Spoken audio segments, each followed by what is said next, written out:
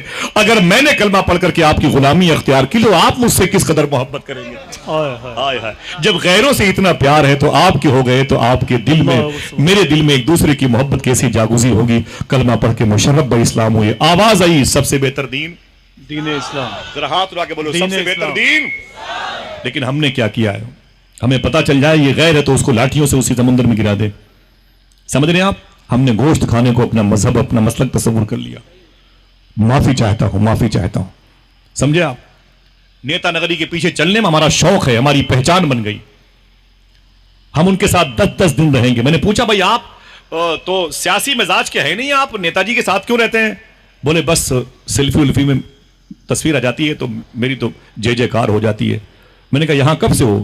تو بولے تقریباً 10 دن سے ہوں. میں نے کہا قبلہ کدھر ہے؟ جھوٹ نہیں بولتا, معافی چاہتا. میں نے کہا قبلہ کدھر ہے نماز پڑھنے, قبلہ کدھر ہے؟ بولے یار وہ کسی اور سے پوچھ لو. میں نے کہا تم 10 دن سے ہو اور تمہیں نے کہا تھا نا لگاؤ نعرہ مسلک کا. میں نے کہا بتاؤں آپ کو کہ کیسے دین پھیلا. اعلیٰ حضرت سرکار سے پوچھو, ٹیکسی پر آپ کی سواری, آپ کے سامان, کتابیں رکھ دی گئی اور گاڑی جا رہی تھی کہاں؟ راجکوٹ, دھرول کے علاقے میں, راجکوٹ کے علاقے میں, گونڈل کے علاقے میں. اور کسی نے کہا کہ اعلیٰ حضرت سرکار سے کہ حضور کہاں جا رہے ہیں؟ کہا بڑی ضد کی ہے تو میں جا رہا ہوں ادھر گجرات کے علاقے میں دھورا کی طرف. وہ دھورا جی ہے, حضور مفتی اعظم ہند اسے دھورا کہتے تھے, اس لیے میں کہہ رہا ہوں دھورا کی طرف گونڈل ہے, گجرات کا بیلٹ ہے, وہاں مجھے جانا ہے. تو ان لوگوں میں سے ایک صاحب نے کہا کہ حضور وہاں جا رہے ہیں, وہاں بڑے بڑے سیٹھ رہتے ہیں, وہ جو کتابیں آپ نے لکھ رکھی ہیں اب چھپ جائیں گی. بڑے بڑے سیٹھوں سے آپ کا رابطہ ہو گیا, اب کتابیں چھپ جائیں گی. اعلیٰ حضرت نے فرمایا کہ میرا سامان اس ایمبیسڈر سے باہر نکالو. کہا کیوں؟ کہا مجھے اب ان کے ساتھ نہیں جانا ہے. کہا حضور کیوں؟ کہا تم نے کیا سمجھ رکھا ہے, وہ کتابیں میں نے ان کے دم پہ لکھی ہے, وہ کتابیں میں نے شیخ عبد القادر جیلانی کے دم پہ لکھ رکھی ہیں. یہ پیسے والے میرا دین پھیلائیں گے. سمجھے, ہاں دیا ہے رب نے تو اسے نیک کام میں خرچ کرو. لیکن میں اپنے زمین اور اپنے عشق کا سودا نہیں کر سکتا صاحب.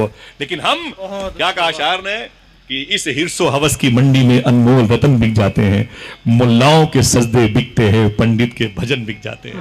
ہمیں کیا پتا اسلام کیا ہے, ذرا سمجھیں. ہم اپنے بزرگوں سے سیکھتے ہیں, خدا کی قسم اپنے بزرگوں سے ہم نے سیکھا اسلام کیا ہے. ذرا سمجھیں گے, یہ بات لے کے جائیے گا انشاءاللہ. سب سے بہتر دین, بولے بھائی سب سے بہتر دین دین اسلام. اسلام ہے, سب سے بہتر اسلام دین ہے. کیسے اسلام پھیلا, کیسے اسلام پھیلا؟ وہ ایک صاحب نے کہہ دیا کہ اسلام تو لوگوں نے ڈر کے مارے قبول کیا ہے. وہ بھی مجھے بھی ڈر لگتا ہے, وہ میرے بغل کے آدمی. لوگ کہتے ہیں اسلام لوگوں نے ڈر کے مارے. نہ اسلام محبت سے پھیلتا ہے. وہ ہماری غنڈہ گردی کی بنیاد پر نہیں, ہماری دہشت گردی کی بنیاد پر نہیں. نشے کی دکانوں پہ لمبی لمبی لائن لگا لو تو اسلام پھیل جائے گا. اسلام پیار کا نام ہے, اسلام اخوت کا نام ہے, اسلام بھائی چارگی کا نام ہے. پوچھو اجمیر شریف کے خواجہ غریب نواز سے, اجمیر میں اگر کوئی ہندو لڑکی جوان ہوتی تو اس کی شادی کی فکر اس کے باپ سے زیادہ غریب نواز سرکار کو رہا کرتی. بتاؤں کیسے حضور نے دین پھیلایا تھا. سنو گے, لاٹھیاں اپنے گھر پہ رکھو یار, کاش پھولوں کی باتیں ہوں کبھی, کاش کبھی نرم لہجے باتیں کرو. آقا کریم صلی اللہ علیہ وسلم نے دین کیسے پھیلایا. ہمارے بچوں کو حضور کے اخلاق کا پتہ نہیں ہے. ایک صاحب نے کہا کہ ہمیں جہنم کی گہرائی کا علم ہے, ہمیں جنت کی کشادگی کا علم ہے, لیکن حضور کے اخلاق کا علم نہیں ہے. حضور کی مسکراہٹ کا علم نہیں ہے. حضور غریبوں سے پیار کیسے کرتے تھے, مجھے اس کا علم نہیں ہے. اللہ کے رسول پرندوں سے کیسے محبت کرتے تھے, مجھے اس کا علم نہیں ہے. اللہ, میرا امام کہتا ہے جانور بھی کریں جس کی تعظیم, پیڑ سجدے میں گرا کرتے ہیں. آج ہم حضور کے اس مبارک اوصاف حمیدہ کو بھول چکے ہیں. اللہ کے رسول نے دین کیسے پھیلایا بتا دوں. ہاتھ اٹھا کے بولے سنیں گے انشاءاللہ سب سے بہتر دین. بیٹھے بھائی, اسد بھائی بیٹھے ہوئے ہیں, اور میں تو خود ان کی نظامت کا شرف بہت ساری زندگی پا چکا ہوں, بلا سکتا ہوں ان کو مائک پر, لیکن میں چاہتا ہوں کہ یہ اسباق جو یاد کیے سنا دوں. مجھے اشارہ کر دیں کہ جرار بھائی تو میں باتیں ختم کر دوں گا انشاءاللہ, ٹھیک ہے؟ پھر کسی موقع پر ملیں گے. سن لے اللہ کے رسول دین کیسے پھیلاتے. ابو جہل کا دوست ابو جہل سے ملنے مکے آیا. کب؟ جب اللہ کے رسول مکے شریف میں تھے اور شروع میں اسلام کا دور تھا. ابو جہل کا دوست آیا تو ابو جہل نے کہا تم یہاں کیسے آ گئے؟ اس نے کہا مجھے مسلمانوں کے نبی سے ملنا ہے. وہ عیسائی ازم کا تھا, یعنی غیر مسلم تھا. تو ابو جہل نے کہا کہ مسلمانوں کے نبی سے تم مل کے کیا کرو گے؟ تو اس نے کہا میں نے سنا ہے کہ کوئی نیا مذہب وہ لانچ کر رہے ہیں، مجھے اس ٹاپک پر ان سے بات کرنی ہے اور انہیں سمجھانا ہے۔ دل کہے تو بولنا سبحان اللہ۔ ابو جہل نے کہا بڑے بڑے سمجھانے والے اس محمد کے تلوے چاٹ رہے ہیں، ہاں تجھے پتا نہیں کہ وہ کہے گا بریلی کا امام تیرے آگے یوں ہیں دبے لجے اللہ فصحا عرب کے بڑے بڑے، کہا تو حضور کو سمجھائے گا؟ ابو جہل کے دوست نے کہا ہاں مجھے محمد سے باتیں کرنی ہے۔ ابو جہل نے کہا نہیں کر سکتے۔ کہا کیوں؟ کہا اس لیے کہ جو اس سے باتیں کرتا ہے پھر کسی سے باتیں نہیں کرتا۔ کہا مجھے مل کے جانا ہے۔ کہا نہیں ملنے دیں۔ کہا کیوں؟ کہا جو اس سے ملتا ہے پھر دل بھی اسی کو دے دیتا ہے۔ وہ یہ کہتا ہے کہ دل بھی اسی کے پاس ہے، سانسیں اسی کے پاس، دیکھا اسے تو رہ گئی آنکھیں اسی کے پاس۔ جس نے حضور کو دیکھا پھر کسی کو نہ دیکھا۔ کہا تجھے نہیں ملنے دیں گے۔ اس نے کہا مجھے اس محمد سے ملنا ہے۔ ابو جہل نے کہا نہیں ملنے دیں گے۔ بات بڑھ گئی تو وہ خاموش ہو گیا۔ ابو جہل اپنے قبیل کا بڑا ہی دبنگ قسم کا انسان تھا، اس کے پریشر میں آ گیا اس کا دوست۔ کہا پھر میرے لیے کیا حکم ہے؟ کہا واپس چلے جاؤ۔ تو اس نے کیا کہا؟ واپس چلے جائیں تو کیا کعبہ شریف بھی نہ دیکھیں؟ تو ابو جہل کے دوست نے کہا کعبہ شریف بھی نہ دیکھیں؟ تو ابو جہل نے کہا کعبہ دیکھ سکتے ہو دو شرطوں کے ساتھ۔ کتنی؟ دو شرطیں۔ جو تھکے ہیں وہ بولے دو شرطوں کے ساتھ کعبہ۔ کہا کیا کیا شرطیں ہیں؟ کہا کہ ایک شرط یہ ہے کہ اپنی نظریں جھکا کے کعبے کے آنگن میں جانا، دوسری شرط یہ ہے کہ اپنے کانوں میں روئی ڈال لینا، روئی ٹھونس لینا، تب تم کعبے کے آنگن میں جانا طواف کرنے کے لیے۔ تو ابو جہل کے دوست نے کہا سر جھکا کے کیوں جائیں گے؟ دل کہے تو بولنا۔ تو اس نے کہا کبھی کبھی محمد عربی خود کعبے کا طواف کرتے نظر آتے ہیں، جو اس کو دیکھتا ہے وہ یہی کہتا ہے ظفر علی خان کے لہجے میں دل جس سے زندہ ہے وہ تمنا تم ہی تو ہو، ہم جس میں بس رہے ہیں وہ دنیا تم ہی تو ہو، جو دستگیر ہے وہ تمہارا ہی ہاتھ ہے، جو ڈوبنے نہ دے وہ وسیلہ تم ہی تو ہو۔ یتیموں نے جسے دیکھ کر کے کہا اے اللہ تیرا شکر ہے کہ میرا باپ نہ رہا، باپ سے بہتر سایہ مل گیا۔ بھوکے جسے دیکھ کر کہتے تھے کہ اے اللہ تیرا شکر ہے لوگوں کا شکم کھانا کھانے کے بعد بھرتا ہے، میرا شکم تو محمد عربی کے چہرے کو دیکھ کے بھر گیا۔ ایسی پرتاثیر حضور کے چہرے مبارکہ کی کرنوں کو اللہ نے ظاہر فرمایا تھا۔ اس نے کہا اور یہ کانوں میں روئی کیوں ٹھوستے ہو میری؟ تو ابو جہل کے جواب میں یہ جملے نکلے تھے، اس نے کہا کبھی کبھی وہ محمد عربی اسی کعبے کے آنگن میں قرآن پڑھتے رہتے ہیں۔ اللہ ظاہر سی بات ہے جب یہ قرآن پڑھتے ہیں تو اتنا اچھا لگتا ہے، قرآن جس پر نازل ہوا اگر وہ قرآن پڑھتا رہا ہوگا تو کتنا اچھا لگتا ہوگا۔ آیا ہے، اس نے کہا کوئی بات نہیں، آیا ہوں تو کعبہ دیکھ لوں۔ جیسے ابو جہل کا دوست کعبے کے آنگن میں گیا، اس نے گردنیں جھکا رکھی تھی، اسے کیا خبر تھی ابھی یہ گردن کسی اور کی بارگاہ میں جھکنے والی ہے۔ وہ اپنی گردنوں کو جھکایا اور جیسے گیا، اب پتہ نہیں وہ کعبے کا طواف کہاں سے کرتے تھے، لیکن ظاہر سی بات ہے 7 چکر لگانے کا رواج تو تھا، کتابیں پڑھ کے دیکھیں پیر کرم شاذری کو، تو وہ اب جیسے اس دور میں وہ حجر اسود کے سامنے سے طواف شروع کریں گے، استلام کریں گے، آگے ملتزم ہے، پھر باب کعبہ ہے، پھر چاہے زمزم ہے، پھر مقام ابراہیم ہے، پھر وہ گولائی والا وہ باؤنڈری ہے جس کو حتیم کہتے ہیں، جس کے اوپر ایک پرنالہ شریف ہے، پرنالے میں سوراخ ہے، جس کو دیکھ کر کے میرے امام نے کہا تھا کہ غور سے سن تو رضا کعبے سے آتی ہے صدا، میری آنکھوں سے میرے پیارے کا روزہ دیکھو۔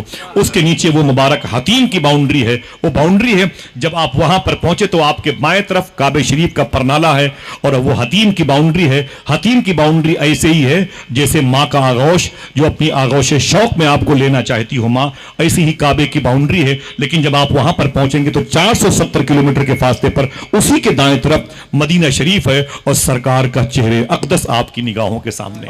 جیسے آپ حتیم کے سامنے جائیں گے، بائیں طرف تو کعبہ شریف ہے اور دائیں طرف آپ کے روزے رسول ہے۔ یہاں پہنچ کر کے میرے امام نے کیا کہا تھا، آغوش شوق کھولے ہیں جن کے لیے حتیم، وہ مڑ کے دیکھتے نہیں یہ دھن کدھر کی ہے، وہ مڑ کے دیکھتے نہیں یہ دھن کدھر کی ہے۔ وہاں جانے کا مطلب صوفیہ فرماتے ہیں جب پہنچو حتیم کے سامنے میں تو داہنا ہاتھ اپنے سینے پہ رکھو اور حضور کی طرف لو لگاؤ اور کہو الصلاۃ والسلام علیک یا رسول اللہ۔ جو گئے ہیں وہ بھی، جو جائیں گے وہ بھی انشاءاللہ بول دیں۔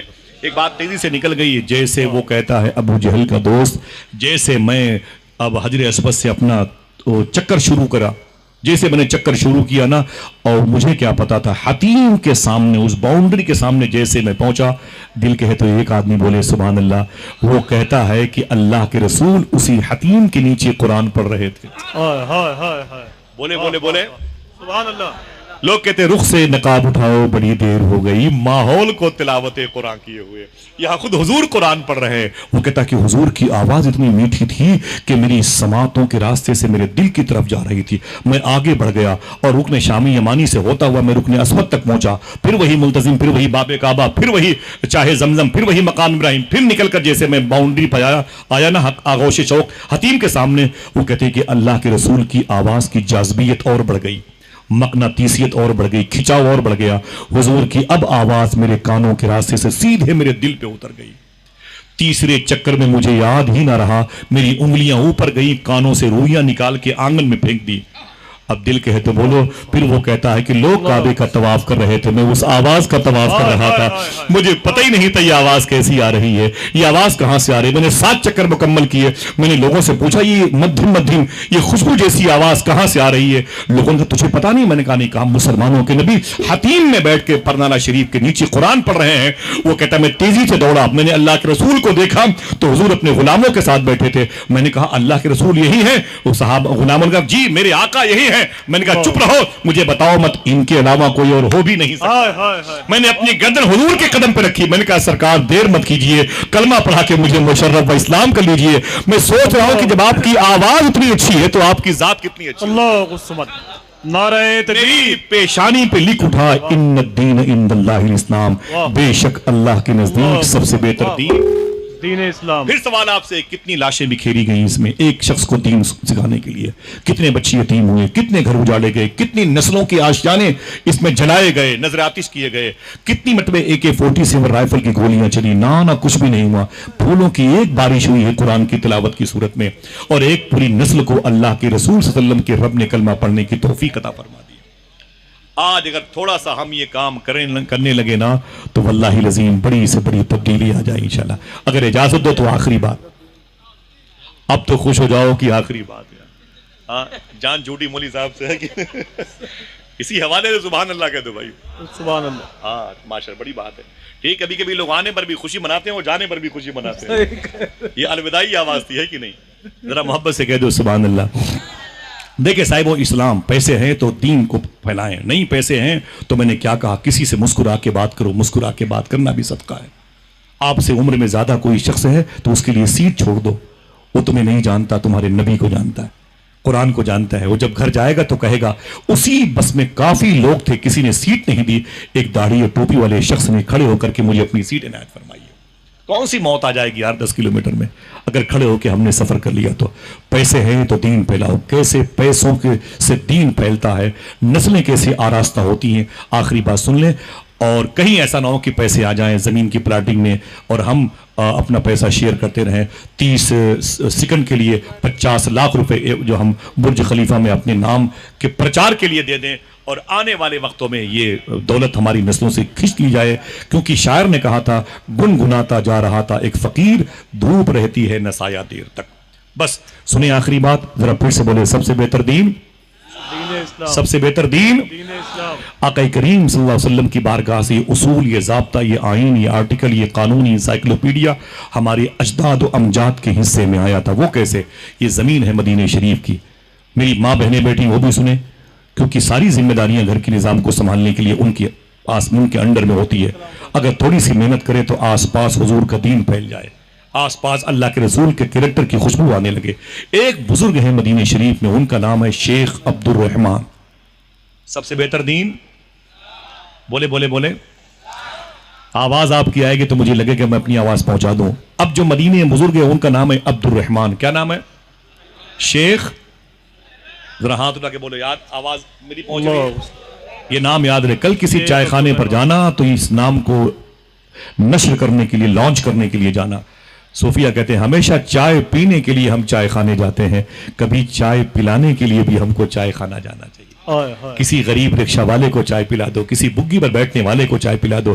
آپ 200 روپے کا پانی کا پاؤچ، پیپسی، اسپرائٹ، تھمس اپ، مازا لے کے شہر کے چوراہے پر کھڑے ہو جاؤ، تمہارے چہرے پر داڑیاں، تمہارے سروں پہ ٹوپیاں ہیں، کسی بھی غریب شخص کو دیکھو اگر وہ پریشان، جو تمہیں پالش کر رہا ہے، تم اسے ٹھنڈا پانی دے دو۔ خدا کی قسم تمہارے پیسوں سے جو پانی اس کے بدن میں جائے گا اس کے دل کو بھی اللہ نرم کر دے گا انشاءاللہ۔ یہ سختیاں اسی وجہ سے ہیں کہ ہمارے دسترخوان سے ان کا تعلق ظاہری ختم ہو گیا. شیخ عبد الرحمان مدینہ شریف میں ہیں, بیوی کے پیٹ میں ان کی محبت کی ایک نشانی ہے, ایک بچہ ان کی بیوی کے پیٹ میں. شیخ عبد الرحمان اپنی بیوی کے پاس آئے, بولے اے میری بیگم, میں بزنس کے لیے مدینہ شریف سے باہر جا رہا ہوں, تیرے پیٹ میں میری محبت کی نشانی ہے, ایک گزارش ہے کہ یہ 30,000 روپے ہے, اسے رکھ لے. کتنے پیسے؟ 30,000. دیکھیں بھائی جان, کتنے؟ 30,000 روپے اسے رکھ لے, 30,000 روپے اسے رکھ لے. تو بیوی نے کہا ٹھیک ہے 30,000 روپے میں نے رکھ لی, کیا کرنا ہے؟ تو شیخ عبد الرحمان نے کہا یہ گھر بہت پرانا ہو گیا, میں نہ رہوں, اگر یہ گرنے کی پوزیشن پہ آئے تو اسے بنوا لینا اسی پیسے سے, ڈیلیوری پوزیشن ہو تو ضرورت ہو اطباء کہیں تو ان پیسوں کا استعمال کر لینا, اگر نرم آسانی سے ڈیلیوری ہو جائے, زچہ اور بچہ دونوں سلامت ہوں تو پیسے کو سنبھال کے رکھنا, ٹھیک. اور اگر یہ گھر بوسیدہ ہے نہ گرے تو پیسوں کو بچا کے رکھنا, آؤں گا تو پائی پائی کا حساب لوں گا. پیسے کتنے تھے؟ 30,000 روپے. شیخ عبد الرحمان کہتے ہیں میں چلا گیا, حضور کی بارگاہ میں اجازت مانگی اور میں مدینہ شریف سے میں باہر نکل گیا. رخصتی جب ہوئی مدینے سے, میں نے مڑ مڑ کے راستہ دیکھا. وہ کہتے ہیں میں چلا گیا اور 2 سال 5 سال کے بعد مجھے واپس آنا تھا, میں نہیں آ پایا. وہ کہتے ہیں میں نہیں آ پایا اور پھر میں اپنے کاروباری دلدل میں غرق ہوتا رہا, یہاں تک کہ تقریباً 20 سال کے بعد میں مدینے پلٹا. کتنے؟ 20 سال کے بعد. کہاں بچے جوان ہو گئے, جوان بوڑھے ہو گئے, بوڑھے قبرستان میں تھے, قبرستان کی مٹی ختم ہو گئی تھی, گلیاں وہ بھی تبدیل ہو گئی تھی, مکانات پکے ہو گئے تھے, دل لوگوں کے مبارک نئی نسلوں کے چہرے چمکتے تھے. شیخ عبد الرحمان کہتے ہیں 20 سال کے بعد حضور کا شہر دیکھا تھا, دلوں میں ایک عجیب سا درد ہوا, سیدھے روتا ہوا اللہ کے رسول کی بارگاہ میں, سرکار کی مدار شریفہ کے قریب بیٹھ کے بہت رویا. میں نے کہا سرکار مجھے معاف کریں, زندگی چھوٹی سی زندگی میں میری 20 سال کی مبارک کمائی کی جو راتیں صبح تھی وہ میں نے برباد کر دی, آپ سے دور رہ کر کے میں نے زندگی گزاری ہے, سرکار مجھے معاف کرے, میں آپ کو بہت یاد کرتا تھا لیکن کاروباری زندگی کی مصروفیت میں آپ سے دور رہا, سرکار مجھے معاف کر دیں. اور یہ کہہ کے روتے رہے, جیسے رو کر کے حضور کے قدم شریف سے باب فاطمہ سے باہر نکلے اور جیسے آگے جا کے باب النساء باب جبریل سے مڑ گئے اور مڑ کر کے جیسے دیکھا نا اصحاب صفہ کا چبوترا جو 900 سال پہلے نور الدین زنگی نے بنوایا تھا, جب وہاں پر جا کے کھڑے ہوئے تو کیا دیکھا, حضور کی مسجد عاشقان رسول سے کھچا کھچ بھری ہوئی ہے. حضور کی مسجد میں لوگ بیٹھے ہوئے ہیں, آدمی پہ آدمی چڑھے ہوئے ہیں, اس قدر بھیڑ ہے اللہ کے رسول کی مسجد میں. جب میں نے جھانک کر کے غور سے دیکھا تو میں نے کیا دیکھا, منبر رسول پر حضور کا ایک عاشق 20 سال کا, اللہ کے رسول کے منبر پہ حضور کا ایک عاشق, حضور کے عاشقوں کے سامنے, حضور کے شہر میں, حضور کے دربار شریف کے قریب میں کھڑے ہو کے حضور کی باتیں بتا رہا ہے, حضور کی حدیث شریف پڑھا رہا ہے, حضور کے لبھائے نور سے نکلنے والے الفاظ و تراکیب کو ظاہر کر رہا ہے. اس کا انداز خطابت ایسا تھا کہ لوگ تہاڑے مار مار کے حضور کی محبت میں روتے تھے, یا محمدہ کے نعرے لگاتے تھے. عاشق جو مدینہ شریف میں بیٹھے تھے حضور کی مسجد میں, وہ یا رسول اللہ کے نعرے لگاتے تھے. اس کی تقریر اس قدر جاذب تھی, اس قدر پرتاثیر تھی, لوگ حضور کے نام پہ تڑپتے تھے اور چیختے تھے اور روتے تھے اور ماتمی کیفیت مچی تھی. شیخ عبد الرحمان کہتے میں بھی اس کی گفتگو سن رہا تھا, اچانک اس نے تقریر کو ختم کر دی. جب تقریر اس کی ختم ہو گئی تو لوگ ٹوٹ پڑے, کوئی ہاتھوں کو چومتا, کوئی پیروں کو چومتا, کوئی قدم کو چومتا, کوئی امامے کی پیش کو, کوئی پیشانی کو چومتا. لوگ اس کے قریب اکٹھا ہوئے اور اس سے پیار کرنے لگے. میں نے سوچا کہ یار اب اس سے بعد میں ملیں گے. توجہ, میں نے کہا اس مبارک خطیب سے میں بعد میں ملوں گا, پہلے حضور کی بارگاہ سے اجازت لے کر کے میں پتا کروں میرا گھر ہے کہ اجڑ گیا, میری بیوی ہے کہ مر گئی, میری نسلیں ہیں کہ وہ ختم ہو گئی, میرے قبیلے میں کوئی ہے, میری شناسائی جس سے ہو کوئی ہے کہ نہیں. کہا میں بھولی بسری یادوں کو لے کر کے اپنے گھر کی طرف گیا. جیسے دے دیں پانی, دے دیں بھائی جان, دے دیں پی لیں, گرمی کے موسم, بیٹھیں, سب لوگ کے لیے نہیں ہے, سن لیں بس, بیٹھیے بھائی, بہت بہت شکریہ. ذرا محبت سے کہنے سب سے بہتر دین اسلام, یاد رکھیے گا کون سا جس کی بات ہو رہی ہے, وہ ہمارے پاس ہے وہ نہیں ہے. ہمارے پاس کیا ملبوس خوشنما ہے مگر کھوکھلے ہیں, جس میں چھلکے سجے ہوئے ہیں پھلوں کی دکان میں. اسی کو ہم نے اسلام سمجھ لیا. یہ تصنع, یہ اداکاری, یہ بناوٹ, یہ ملمہ سازی, یہ حقیقی اسلام نہیں. پوچھو اسلام کسے کہتے ہیں تو حضور مفتی اعظم ہند کا کردار بتائے گا اسلام. حقیقت بات ہے, حضور مجاہد ملت کی انکساری بتائے گی کہ کسے اسلام کہتے ہیں. ماضی قریب کے ان بزرگوں کا نام کافی ہے سمپل کے طور پر. معلوم ہے شیخ عبد الرحمان کہتے ہیں کتنے سال کے بعد آئے تھے, اللہ سلامت رکھے, کتنے کہتے ہیں میں اپنے گھر کی طرف گیا, بھولی بسری یادوں کو سمیٹا اور ان یادوں کو جمع کر کے خواب جو دیکھا تھا اس کی تعبیر میں ڈھونڈ رہا تھا, اور گلی سے گزرا مجھے یاد آیا کہ یہی وہ گلیاں ہیں جو میرے اپنے گھر کی طرف جاتی ہیں. میں ان گلیوں سے گزرتا ہوا گیا تو ٹوٹا ہوا دروازہ مجھے آواز دے رہا تھا کہ میں ہی تیرے گھر کا باب ہوں, میں ہی تیرے گھر کا دروازہ ہوں. میں پہچان گیا اور میں نے دروازے پہ جا کے جب دستک دی تو اندر سے ایک عورت نکل کے آئی, اس کے سر کے بالوں میں سفیدی تھی. اس نے مجھ سے پوچھا, میں نے اس سے پوچھا, میں نے کہا تو کون ہے؟ اس نے کہا آپ کون ہیں؟ تو میں نے کہا میرا نام عبد الرحمان ہے. اس کی آنکھوں میں آنسو آ گئے. کہا میں آپ کی بیوی ہوں. کہا محبت نے محبت کو پہچان لیا, دل نے دل کو پہچان لیا. عورت چلی گئی سجدے شکر ادا کرنے, بہت روئی اور دوپٹے کو اٹھا کے کہا اے میرے مولا تیرا شکر ہے کہ میرا شوہر سلامت ہے, تیرا شکر ہے کہ میرا سرتاج سلامت ہے, تیرا شکر ہے کہ میرے سر کا تاج سلامت ہے. اے میرے مولا تو نے اتنا بڑا کرم کیا. میں سمجھ رہی تھی کہ میرا شوہر لٹ گیا, میرا شوہر دنیا سے الگ ہو گیا, ہم کہیں زمین پر نہیں ہے, کوئی خبر نہیں ہے. اے میرے مولا تیرا شکر ہے کہ تو نے اس گھر کی رونقوں کو زندہ رکھا ہے. اے بار الہ تیری بارگاہ میں ہدیہ تشکر پیش کرتی ہوں. شیخ عبد الرحمان کہتے ہیں میں گھر کے اندر گیا تو میری بیوی بڑی خوش تھی. اس نے مجھے وضو کے لیے پانی دیا اور میں بیٹا تازہ وضو کیا, دسترخوان لگائے, گھر میں روٹیاں بنائیں. جب میں روٹیاں کھا رہا تھا تو میں نے اپنی بیوی سے کہا کہ تیرے پیٹ میں میری محبت کی نشانی تھی. 20 سال کے بعد آیا ہوں, یہ بتا وہ نشانی کہاں ہے؟ بیوی نے کہا پہلے سکون سے کھانا تو کھا لیں پھر بتاتی ہوں کہ وہ نشانی کہاں ہے. شیخ عبد الرحمان کہتے ہیں میں کھانا کھاتے ہوئے میں نے کہا یہ گھر تو وہی پرانا ہے, اس میں تو کچھ نئی اینٹیں بھی نہیں لگی. کہا نہیں لگی. تو شوہر نے کہا وہ کتنے تھے؟ سبحان اللہ. دیکھو پیسوں کی بات سب کو یاد ہے, ہاں کتنے پیسے تھے؟ شیخ عبد الرحمان کہتے ہیں میری بیوی تجھے میں نے 30,000 روپے امانت کے طور پر دیے تھے, وہ پیسے کہاں ہیں؟ تو شیخ عبد الرحمان کی بیوی نے کہا سکون سے کھانا کھا لیں, پائی پائی کا حساب دیتی ہوں. پہلے سکون سے کھانا تو کھا لیں, پائی پائی کا حساب دیتی ہوں. شیخ عبد الرحمان کہتے ہیں میں کھانا کھا ہی رہا تھا کہ اچانک میں نے کہا اے میری بیوی تجھے پتا ہے؟ بولے کیا؟ ارے میں نے کہا غضب ہو گیا حضور کی مسجد میں. بولے کیا؟ میں نے کہا حضور کی منبر پہ حضور کی باتیں, حضور کے عاشقوں کے بیچ میں ایک 20 سال کا کڑیل جوان ایسے کرتا. دور مصطفیٰ کی یاد تازہ ہو رہی تھی. بیوی کی آنکھ میں آنسو آئے. اچانک نعرے کی آواز میرے دروازے پہ آئی. اچانک میں کھانا چھوڑ کر کے دروازے پر آیا تو میں نے کیا دیکھا؟ ایک آدمی سبحان اللہ کہے, وہی 20 سال کا جوان خطیب میرے گھر کی دہلیز سے گزر رہا تھا. لوگ اس کی محبت میں نعرے لگا رہے تھے, اس کی ہاؤ بھاؤ, اس کے حیت, اس کی شباہت سے استفادہ کر رہے تھے, فائدہ اٹھا رہے تھے, اس کا احترام کر رہے تھے. جب میرے گھر کی دہلیز کے قریب سے گزر رہا تھا نا تو میں نے اپنی بیوی کو آواز دیا, میری بیگم جلدی باہر نکل کے آپ. وہ آئی, میں نے کہا, اس نے پوچھا کیا بات ہے؟ میں نے کہا دیکھ یہی وہ عاشق رسول ہے جو علم رسول کی برکتیں نائب رسول کی حیثیت سے ممبر رسول پہ جاری کر رہا تھا, ممبر رسول پہ جس کو نشر کر رہا تھا. دیکھ دیکھ میری بیوی. تو میری بیوی کی آنکھوں میں آنسو آ گئے, وہ رونے لگی. میں نے کہا روتی کیوں ہے؟ کہا کچھ نہیں.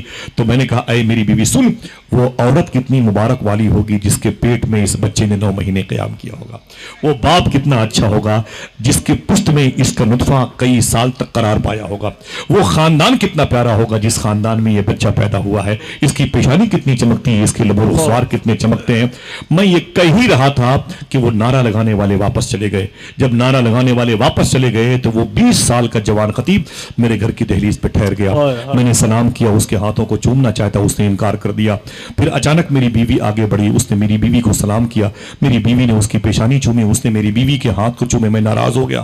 وہ میری بیوی آگے اندر آئی تو 20 سال کا کڑیل جوان میری بیوی کے پیچھے پیچھے, میں غصے میں اس کے پیچھے پیچھے. میں نے کہا بیگم سے یہ کیا طریقہ ہے؟ 20 سال کے بعد گھر پہ آئی ہو, یہ نوجوان اجنبی کون ہے جو میرے گھر میں؟ میری بیوی نے کہا سکون سے بیٹھ. میں بیٹھ گیا. میں نے کہا مجھے ڈسٹرب نہ کرے, مجھے بتایا کہ یہ ہے کون یہ جو آج 20 سال کی بھری جوانی میں میرے گھر میں بیٹھ کے میری بیوی کی پیشانی کو, ہاتھوں کو چومتا ہے, تبادلے کرتا ہے محبتوں کی علامتوں کی صورت میں.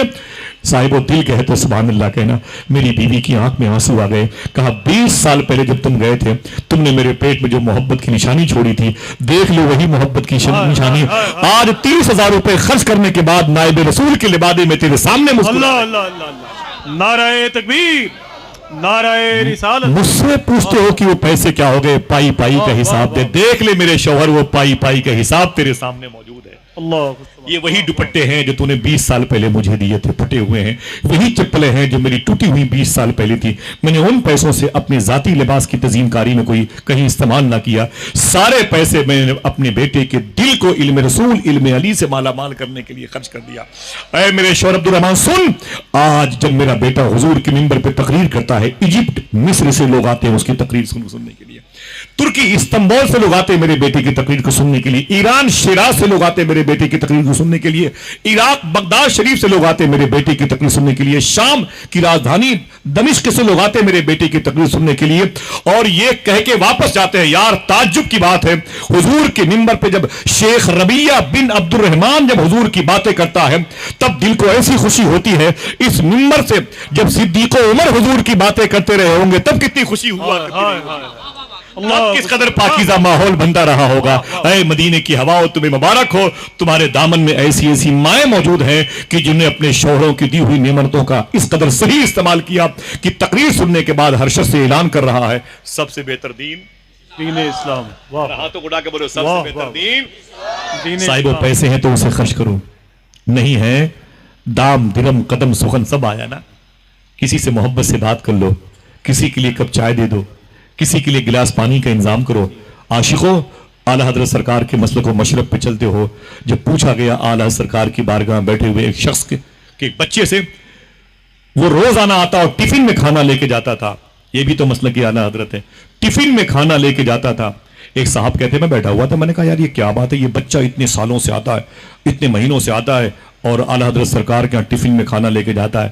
تو میں پوچھوں آج اس بچے سے، باہر نکل کے آئے اور کہا بیٹے رک، ذرا یہ بتا تو ہے کون اور تیرے باپ کا نام کیا ہے. جیسے اس بچے سے سوال کیا اعلیٰ حضرت سرکار باہر آ گئے. فرمایا چپ، اس بچے سے کیوں پوچھتے ہو، تو ہے کون، کہاں سے آتا ہے. کہا حضور بس یوں ہی پوچھ لیا تھا، یہ کون بچہ ہے روز کھانا مانگنے آتا ہے. اعلیٰ سرکار نے فرمایا کتنے سالوں سے آتا ہے، آج تک میں نے اس سے نہیں پوچھا تو کون ہے، تیرے باپ کا نام کیا ہے. ایک بھوکا میرے دروازے پر آتا ہے، میں نے اسے کھانا کھلانے کی ذمہ داری لے رکی ہے. میں نے آج تک یہ نہیں پوچھا تیرا کس قبیلے سے تعلق ہے، تیرا باپ کس برادری کا ہے. اے صاحبو، اس کو بھی مسلک اعلیٰ حضرت کہتے ہیں، اسی کو حقیقی دین کہتے ہیں. ایک آدمی درمیان سے کھڑے ہو کے لگائے نعرہ، میں اس کے لہجے کو لے کے نہ بھائی آپ ادھر سے درمیان سے ذرا ہاتھوں کو اڑا کے بتائیے آپ لوگ، پورا مجمع دونوں ہاتھوں کو اڑا کے جواب دے.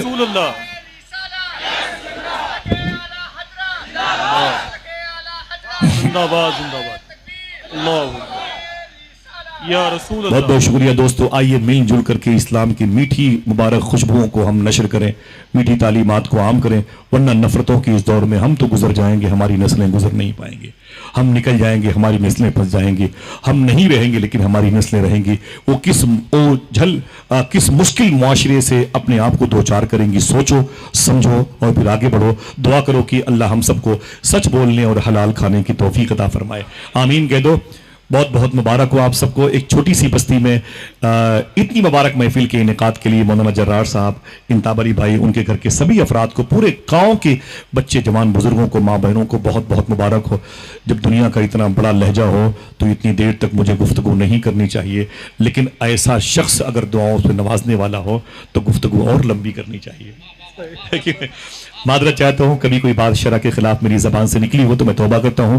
اجازت دیجیے. استغفر اللہ ربی من کل ذنب واتوب الیہ. لا الہ الا اللہ محمد رسول اللہ صلی اللہ علیہ وسلم. ذرا پھر سے بولیں سب سے بہتر دین. اجازت دیں پھر ملیں گے. السلام علیکم ورحمۃ اللہ وبرکاتہ.